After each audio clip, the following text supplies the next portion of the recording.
Qu'est-ce que l'Évangile? C'est ça le message sur lequel on est en train de partager. Maintenant, c'est notre 3e dimanche et je vais essayer de finir ce message aujourd'hui. Qu'est-ce que l'Évangile? On a partagé ça dans 1 Corinthiens, chapitre 15, verset 1 jusqu'au verset 4. Qu'est-ce que c'est l'Évangile? Souvent, on va lire les évangiles, les 4 évangiles. Et on pense que l'Évangile, c'est juste Matthieu, qui encore, je ne me rappelle pas des évangélistes dans la Bible. Qui s'en rappelle? Marc, Luc et Jean. Waouh! Je voulais vous tester pour voir si vous connaissez. Si tu pries dans cette église et tu ne connais pas les noms des 4 évangiles, je te demande d'aller les écrire sur ton frigo et mets-les sur ton écran de veille de ton téléphone.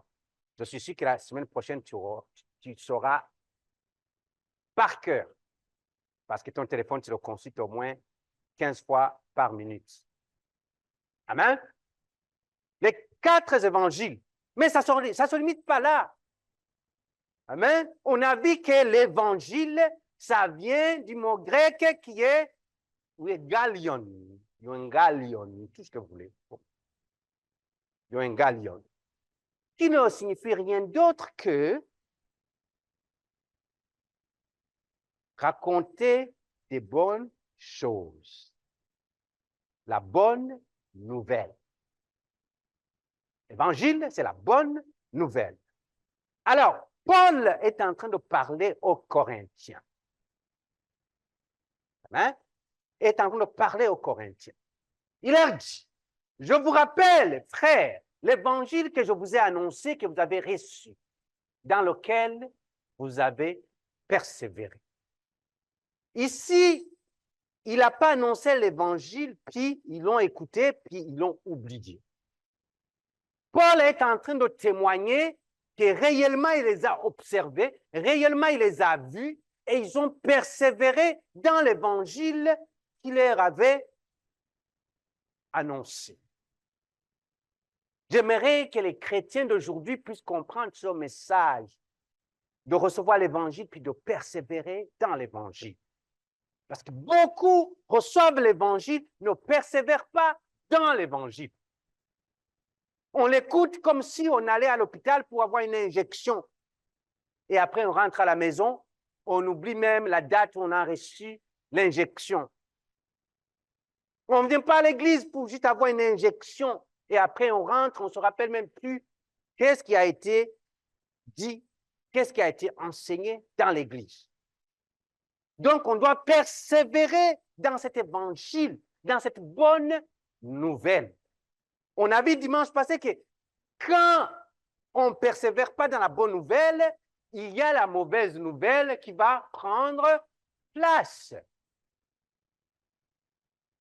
On se demande pourquoi aujourd'hui tu es chrétien, tu es en feu, tu es chaud, tout va bien, tu es là, tu chantes, tu danses, tu as été dans un concert, tu as chanté en avant et tout est beau. Waouh, tu as chanté, les gens ont été touchés, les gens, et du coup, une semaine après, tu es en train d'agoniser. Agoniser à la maison, agoniser à cause des problèmes, agoniser à cause de ce que tu traverses. Mais où est la bonne nouvelle dans tout ça? Si la bonne nouvelle doit être seulement pour une seule journée, quelques heures. Amen? Donc, on doit persévérer dans cet évangile. Verset 2 maintenant, et par lequel vous êtes sauvés. Donc, l'évangile, il y a le côté salut qui est dedans. Si vous le retenez tel que je voulais annoncer, autrement, vous auriez cru en vain. Et je pense que dans l'Église, il y en a beaucoup présentement, pas ici, mais dans les autres églises, il y en a beaucoup qui croient en vain. C'est-à-dire, tu crois parce qu'il y a quelque chose qu'on a parlé, tu as lu quelque chose dans la Bible ou quelqu'un, ou je ne sais pas, ça te touche, c'est tellement fort en toi. Mais dans un mois. Oh non, moi, pasteur, non, moi, les histoires là d'aller à l'église, non. Je ne peux pas quand même aller à l'église chaque fois. Oui, je peux aller à l'église une fois le mois, mais non, non, ne compte pas sur moi être à l'église chaque dimanche. Il y en a qui le disent, pas vous ici, mais les autres me l'ont déjà dit. Les autres qui sont assis à côté de vous, qui sont vous-même. Les autres l'ont déjà fait. Alors parle à cette personne qui est à côté de toi. Il faut croire. Il faut croire. Il faut croire. Cette personne qui est toi-même. Il faut croire. Et il faut persévérer. On ne peut pas être chrétien le mois de janvier, puis le mois de février, on n'est pas chrétien. Puis le mois d'août, on est chrétien, puis septembre, on n'est pas chrétien. Si cet évangile, tu l'as reçu, et cet évangile t'a donné le salut, tu dois absolument retenir cela et persévérer, sinon tu auras cru en vain. Dernier verset. Je vous ai enseigné avant tout, comme je l'avais aussi reçu. En d'autres termes, Paul s'est vidé. Il a tout donné. Il a tout donné, sans rien garder. Voici ce qu'il a reçu, ce qu'il a donné. Il a dit que Christ est mort. La mort, a vu dimanche passé, pour nos péchés, selon les Écritures. Ça, c'est la première chose. Deuxième chose, qu'il a été enseveli. Il a été enseveli. Et ça nous donne ça nous amène à quel point que nous avons parlé dimanche passé. Cet enterrement, c'est la S-O-U-I. La Église. Vous avez oublié la suire. La suire, qu'il a été enseveli, qu'il a laissé la suie, qui est le péché, qui a vaincu le péché. Amen. Et qu'il est ressuscité le troisième jour. Dimanche passé, on a vu qu'il y a une différence entre qu'il a été ressuscité et qu'il est ressuscité. Alléluia. Il est ressuscité aujourd'hui dans ta vie. Ce n'est pas l'histoire du passé qu'il a fait. Il n'a pas été ressuscité au moment où on l'avait enterré. Mais aujourd'hui, il est ressuscité dans ta vie. Alléluia. Il est ressuscité dans ta vie. C'est pour cela que la Bible nous dit, tel qu'il est, tel que nous sommes. Tel qu'il est au ciel, tel que nous sommes. Voilà pourquoi on chante. On dit, je ne mourrai point la seconde mort. Ma vie est cachée en Jésus. Je ne mourrai point la seconde mort. Non, non, non. Ma vie est cachée en Jésus. Tu ne mourras pas la seconde mort. Il est ressuscité. Aujourd'hui, il est ressuscité. Mes arrière-petits-enfants qui vont naître dans 100 ans, à cette époque-là, il est ressuscité dans leur vie. En d'autres termes, la victoire qu'il a eue, il te l'a donnée.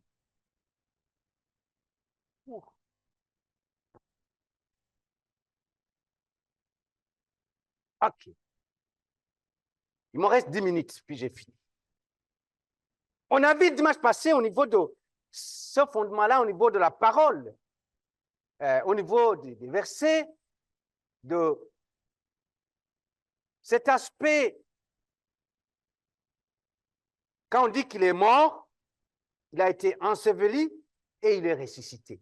On a vu ça dimanche passé. Je ne vais pas y revenir, mais pour les quelques minutes que vous m'accordez, je vais vous parler de cette signification de l'évangile, cette intention de l'évangile, qui est cette intention du salut, l'intention salvatrice, comme on dit, du salut, l'intention de l'évangile. La bonne nouvelle, oui, elle est là. Mais il faut que cette bonne nouvelle puisse apporter quelque chose. Il faut que cette bonne nouvelle puisse accomplir quelque chose dans nos vies, dans ta vie. Amen. Beaucoup ont des nouvelles. Quand vous écoutez, je ne sais pas, TVA à 22h, c'est le temps des nouvelles. Beaucoup amènent des nouvelles. Le gouvernement, des fois, quand il y a un changement de gouvernement, on attend le jour où le nouveau gouvernement ou le premier ministre, le président annonce le discours qu'on appelle, qui sont les nouvelles qui nous attendent pour son règne. Ce sont des nouvelles. Quand quelqu'un a réussi quelque chose, des fois, il vient toi et dit, j'ai une bonne nouvelle pour toi. Des fois, tu appliques à un endroit, puis tu oublies, puis du coup, quelqu'un t'appelle. Il dit, mais écoute, j'ai une bonne nouvelle pour toi. C'est quoi la bonne nouvelle qu'il a? Pour vous dire, ah, tu as été sélectionné, tu as été pris pour le poste où tu as postulé. Et tout de suite, tu es là, tu chantes, tu dis, oh, merci Seigneur. Oh, tu as envie de témoigner, tu as envie d'appeler quelqu'un, ton ami, pour dire, écoute, j'ai reçu finalement. C'est une bonne nouvelle, n'est-ce pas? Mais cette bonne nouvelle qu'on vient de te donner, que tu as reçu le poste, il y a une intention qui est derrière ça. L'intention, c'est quoi? Tu vas avoir un boulot, tu vas avoir un job, tu vas avoir un chèque. Je pense que c'est ça qui est le plus important. Je pense que ce ne sont pas les tâches que tu vas faire à ce travail-là qui te donnent la joie. Mais ce qui te donne la joie, c'est le chèque qui va tomber dans ton compte en banque. Parce que je te dis, je t'appelle, je te dis, j'ai une bonne nouvelle pour toi, on t'a sélectionné pour le poste et on voulait aussi t'aviser que c'est du bénévolat. Certains d'entre vous, vous allez dire, je lis ça au nom de Jésus, au nom de Jésus. Ce n'est plus une bonne nouvelle, alors que c'est une bonne nouvelle qu'on t'a offert un poste. La bonne nouvelle n'est pas ce poste-là, mais la bonne nouvelle, c'était la finalité, le compte qui sera déposé dans ton compte en banque. N'est-ce pas? Alors, l'évangile, il y a une raison derrière ça. La bonne nouvelle ne peut pas venir juste à nous, puis on est là. Mais il y a l'intention qui est derrière ça. C'est la bonne nouvelle du salut. Écoute, il n'y a pas une bonne nouvelle dans ce monde que vous allez avoir qui est à la hauteur de cette bonne nouvelle-là. Quelqu'un dit, j'ai la bonne nouvelle. J'ai la bonne nouvelle. Ouh, j'ai la bonne nouvelle. Regarde quelqu'un à côté de toi et dis, j'ai la bonne nouvelle. Dis-lui, il m'a sauvé. Regarde-lui dans les yeux, dis, il m'a sauvé. Ça, c'est la plus grosse ou la plus grande ou je ne sais pas quoi, la bonne nouvelle que tu peux avoir dans toute ta vie.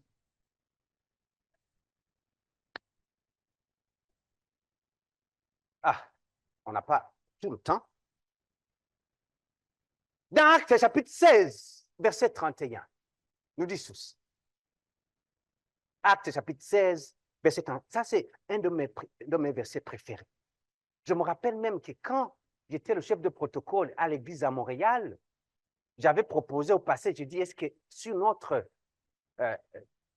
badge, est-ce qu'on peut mettre ce verset-là? Il m'avait dit, oui, c'est bon. J'étais content.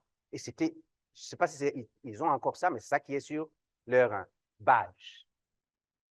Il dit, crois au Seigneur Jésus-Christ et tu seras sauvé, toi et ta famille. Ça, là, c'est un verset que j'ai pris comme ça. J'ai dit, Seigneur, il y a dans ma famille des personnes qui ne sont pas encore sauvées. Mais ce que moi, tu m'as dit de croire seulement au Seigneur Jésus-Christ. Je le fais, Seigneur. Le reste, peu importe, ce n'est pas mon problème, mais c'est ton problème. J'ai fait comme la femme cananéenne qui avait l'enfant qui était malade, qui a dit non, Seigneur Jésus, je n'ai pas besoin de toi maintenant au ciel. Écoute, là, le poste maintenant ne m'implique pas. Maintenant, ce que j'ai besoin de toi, c'est que tu ailles dans cet enfer où se trouve mon enfant et que tu puisses le guérir. C'est la même chose, j'ai dit, Seigneur, moi j'écris en toi. Moi, je t'ai reçu comme mon Seigneur. Le reste, mon père, ma mère, mes cousins, cousines, mes tantes, mes oncles, c'est ton affaire et tu auras des problèmes avec moi parce que tu dois t'en occuper, parce que moi, je suis en train de faire ce que tu m'as demandé de faire. Y a-t-il quelqu'un qui a besoin de cette prière-là? Où tu dis, tu vois des personnes dans ta famille, où tu dis, Seigneur, je ne vais plus me casser la tête. Je veux, Seigneur, que ce verset, tu l'appliques dans la vie de ceux qui sont dans ma famille. Et je continue continuellement de prier, de méditer sur ce verset-là. Et chaque fois, je dis, Seigneur, c'est une promesse. Et tu as dit que tes promesses, tu les accomplis. Accomplis-les. Je ne sais pas quand il va l'accomplir. Est-ce que tout le monde dans ma famille est sauvé? Non. Est-ce qu'il y en a beaucoup qui sont sauvés? Je vous dis que depuis que j'ai commencé à prier, il y en a beaucoup qui sont sauvés. Mais c'est que je sais. Et je continue de prier, Seigneur Jésus. Je dis, Seigneur Jésus, que même si c'est la personne est sur le lit de l'hôpital, permets à ce que cette personne puisse recevoir le salut avant de quitter ce monde. Parce que je ne veux pas perdre aucun membre de ma famille. Ça, c'est une bonne nouvelle. Et tu seras sauvé, et toi et ta famille. Ta famille sera sauvée. Il existe de nombreuses impasses que les gens tentent plutôt que de mettre leur foi en Jésus. Il y a beaucoup de choses qui peuvent nous enlever maintenant de cette présence de Dieu. Au lieu de mettre la foi en Jésus, on s'inquiète tellement. Je vous dis qu'il y a des gens là qui s'inquiètent continuellement. Ils s'inquiètent pour ce qu'ils vont manger. Ils s'inquiètent pour ce qu'ils vont porter. Ils s'inquiètent pour leur coiffure. Ils s'inquiètent pour leurs dents. Ils s'inquiètent pour leurs yeux. Ils s'inquiètent pour leurs cils. Ils s'inquiètent pour leurs chaussures. Ils s'inquiètent pour leurs amis. Ils s'inquiètent pour leurs ennemis. Ils s'inquiètent même pour les gens qui ne connaissent pas. Ils sont inquiets. Mets ta foi en Jésus. Peu importe. Ça, c'est la clé que je vais vous donner qui va vous éviter une crise cardiaque.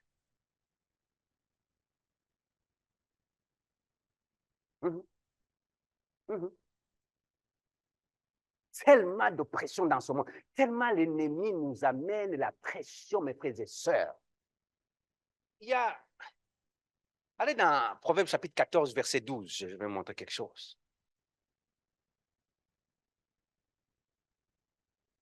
Telle voie paraît droite à un homme, mais son issue, c'est la voie de la mort. Regarde-moi ça. Je vais parler à travers de ça, de ceux-là qui prennent à la légère l'évangile, la bonne nouvelle. La bonne nouvelle qu'on a, mes frères et sœurs, il n'y a personne sur cette terre. Il y en a beaucoup qui se battent pour essayer de l'avoir, mais qui ne l'ont pas. Beaucoup de voix que tu as, te paraît que ce sont les bonnes voix. Mais étant de dire, mais son issue, c'est la voie de la mort. Quand tu dois prendre des décisions, mes frères, mes sœurs, quand tu dois prendre des décisions, pose-toi cette question. Est-ce que cette voie m'amène où? Cette voie m'amène?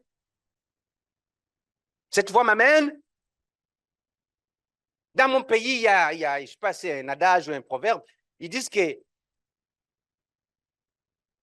les jours d'un voleur sont comptés, que c'est 40. Où est-ce qu'ils ont trouvé ça? Dans d'autres termes, c'est pour dire que tu peux voler, mais un jour, on va t'attraper. Tu peux voler, mais où est-ce que ça va t'amener? Quelle est l'issue de ce vol-là que tu es en train de faire? Ça va te conduire à la mort. Vous savez, il y en a beaucoup qui essaient de masquer l'évangile, vu qu'ils ne veulent pas faire affaire avec la parole de Dieu, avec l'évangile, ils vont essayer de chercher de certaines choses comme, ils tentent comme la sincérité, ils vont essayer d'amener un peu de théories qui sont biaisées, de théories qui, écoute, la sincérité ne suffit pas. Il y en a quelqu'un qui va dire, moi je ne pêche pas, moi je ne fais du mal à personne. Non, la sincérité ne suffit pas. Il y a beaucoup de gens qui sont sincères, Beaucoup de membres de fausses sectes sont sincères, laisse-moi vous le dire. Il y en a d'autres qui essaient par les sentiments. Ils essaient de pleurer. Ils sont là, ils pleurent. Oh, ils tombent dans l'émotion. Non. Tu as la bonne nouvelle qui produit le salut ou tu ne l'as pas. Mais l'émotion ne va pas amener le salut. C'est la bonne nouvelle qui va l'amener. Donc, tu dois avoir la bonne nouvelle, mais pas juste l'avoir, mais persévérer dans la bonne nouvelle. Un autre point que je vais parler peut-être, et je pourrais vous laisser.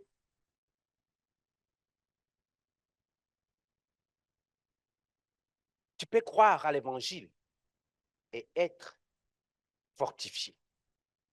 Tu peux croire à l'évangile et être en sécurité. Et tu peux croire à l'évangile et avoir cette victoire que tu veux. Vous savez, quand tu tombes dans des théories de ce monde, oui, pendant un petit bout de temps, ça va pouvoir te donner un boost. Un boost. Il y en a qui se donnent, dont leur religion, c'est le yoga. Oui, ça peut peut-être te faire du bien au niveau de tes articulations, de ta flexibilité et de la façon de juste respirer. Peut-être ça va t'aider.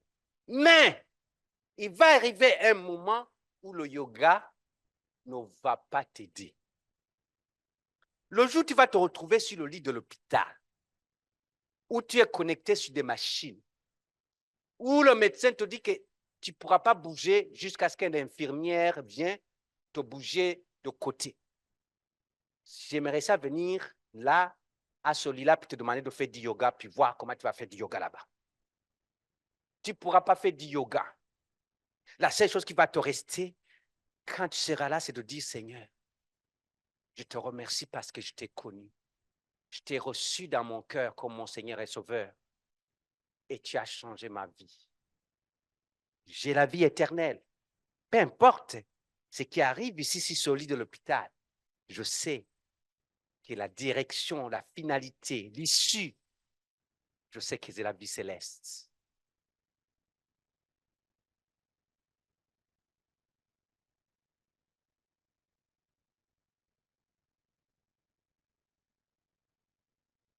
Je vais clôturer par ceci.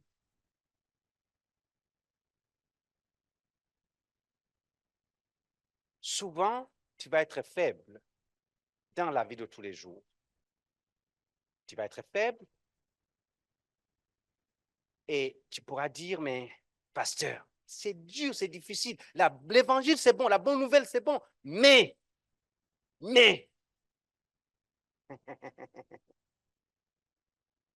vous savez, dès que tu mets un mais,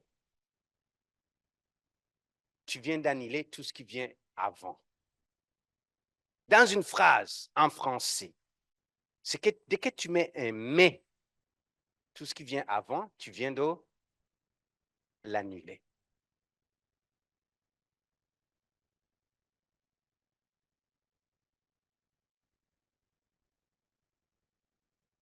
Je parlais à quelqu'un cette semaine au travail. Ça a été une bonne expérience.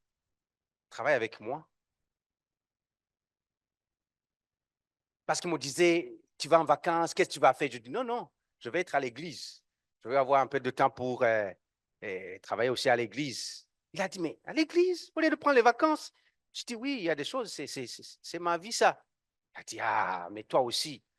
Je lui ai dit quelque chose, je lui ai posé une question. Je lui ai dit, dis-moi, disons que toi et moi, on est dans l'avion. Et qu'il nous reste 5 minutes avant l'atterrissage. Et que le pilote nous annonce que toutes les commandes de l'avion sont bloquées. Qu'il a commencé la descente, il ne peut plus remonter l'avion. Donc, ça doit continuer jusqu'à heurter le sol.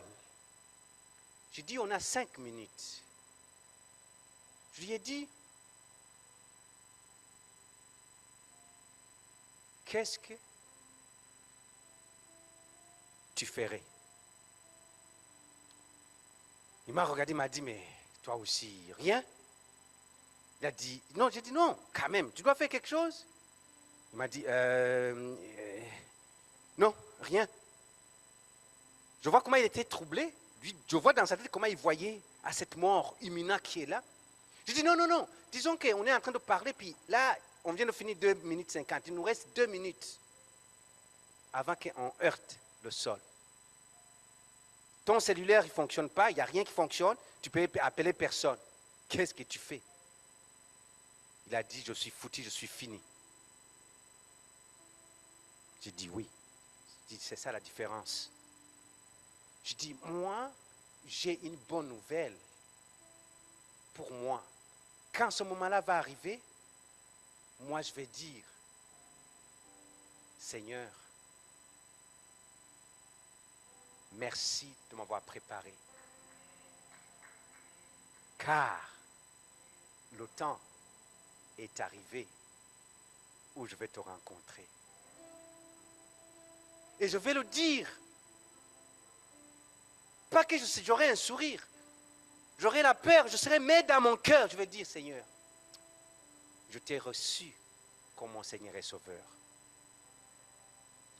J'ai une bonne nouvelle pour toi. Si tu as reçu le Seigneur Jésus-Christ comme ton Seigneur et Sauveur, tu ne vas jamais perdre le salut. Oui. Jean 3, 16, 15 et 16 nous dit quoi? Jean 3, 15, 16. Lisez ça. Désolé de vous amener. Ça dit, afin que quiconque croit en lui ait la vie, reste ici un peu, afin que quiconque croit, est-ce que tu crois en Jésus-Christ? Qu'est-ce que tu vas voir? Est-ce que la vie va s'arrêter quand l'avion va s'écraser?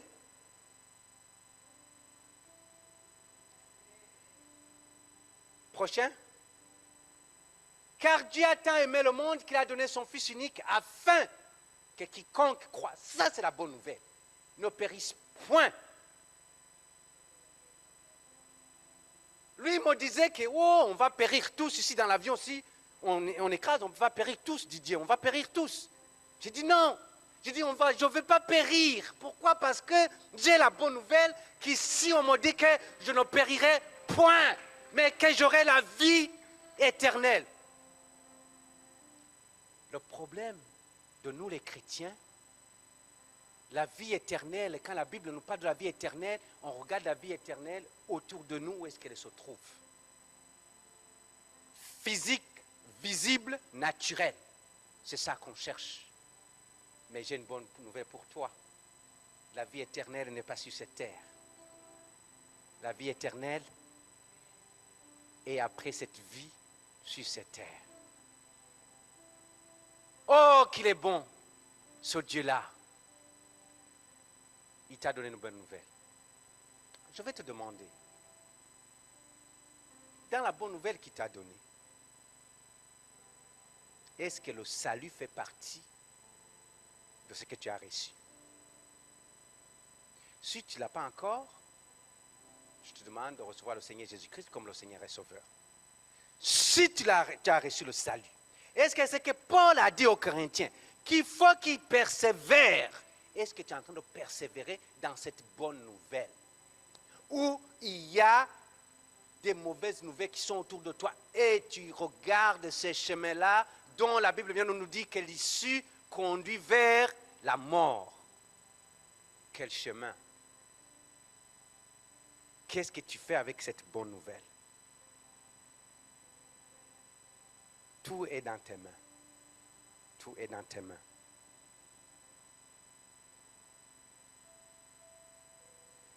Je vais encore prier. Pour ceux-là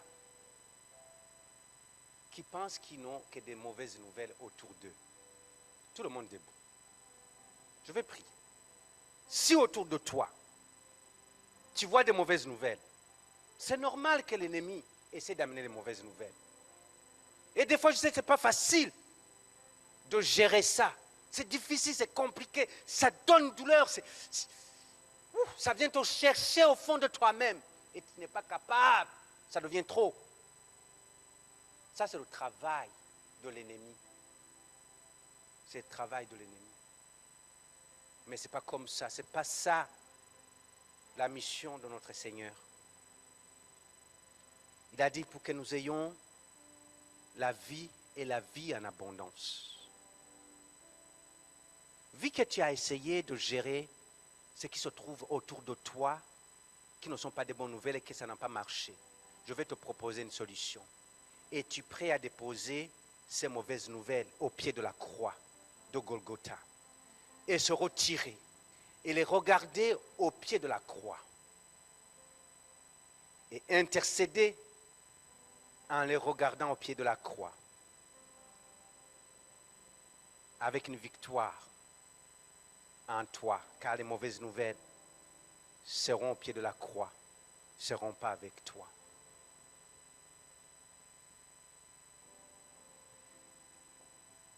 Tendre Père, je viens devant toi, éternel Dieu, et intercéder pour mon frère et ma soeur ici présents, qui traversent des moments difficiles,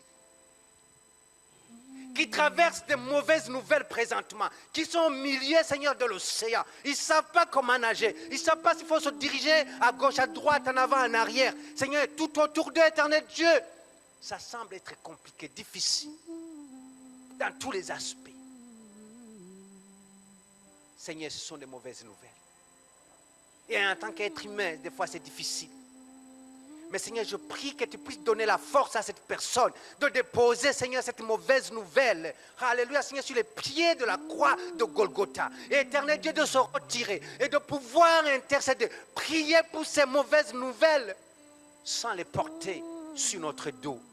Car toi, tu t'en es chargé à Golgotha. Tu as cloué à la croix tout acte qui nous était contraire, qui nous condamnait. Alléluia, au nom de Jésus. Je dépose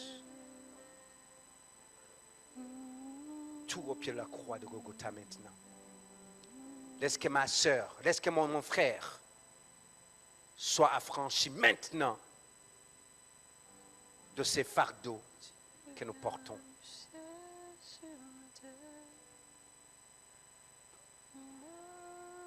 Je déclare que par l'autorité qui nous a été conférée à la croix de Golgotha, que tout ce qui est la source de ces choses, au nom puissant de Jésus, nul est sans effet.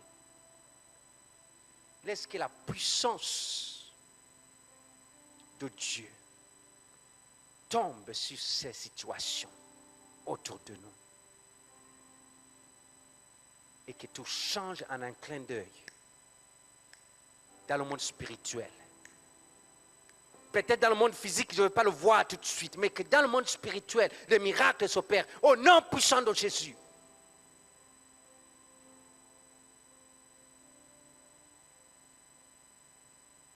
Et que tout le monde, nous puissions dire la victoire, la victoire, la victoire, la victoire, la victoire, la victoire sur ta vie, la victoire dans ta famille, la victoire dans ton travail, la victoire dans la vie de ton mari, la victoire dans la vie de ta femme, la victoire dans tes business, la victoire au travail, la victoire à l'école, la victoire.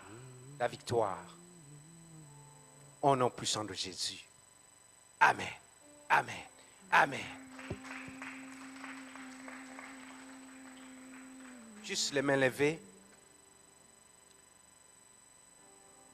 Père Tout-Puissant, nous te disons merci. Merci de nous avoir permis d'être ici, de nous rassembler. Merci d'avoir, Seigneur, reçu nos prières et nos louanges et adorations qui sont montées vers toi comme un parfum de bonne odeur. Merci, éternel Dieu, pour toutes les familles qui étaient représentées ici. Merci, Seigneur, pour tout cela, éternel Dieu, qui nous suivait, Seigneur, en ligne. Seigneur, que tu nous gardes cette semaine. Seigneur, que nous puissions marcher dans la bonne nouvelle. Que nous puissions persévérer dans la bonne nouvelle cette semaine. Seigneur, que demain, après-demain, le mois prochain, que nous puissions continuellement nous souvenir de la bonne nouvelle. Afin que quand la mauvaise nouvelle va être là, que la bonne nouvelle puisse prendre le dessus. Car nous savons que la bonne nouvelle nous conduit vers la vie éternelle. Laisse que l'amour du Père, la grâce et la paix de notre Seigneur Jésus-Christ et la communion du Saint-Esprit soient sur chacun d'entre nous, au nom puissant de Jésus. Amen, amen, amen. Que Dieu vous bénisse. Bonne semaine, saluez-vous les uns les autres.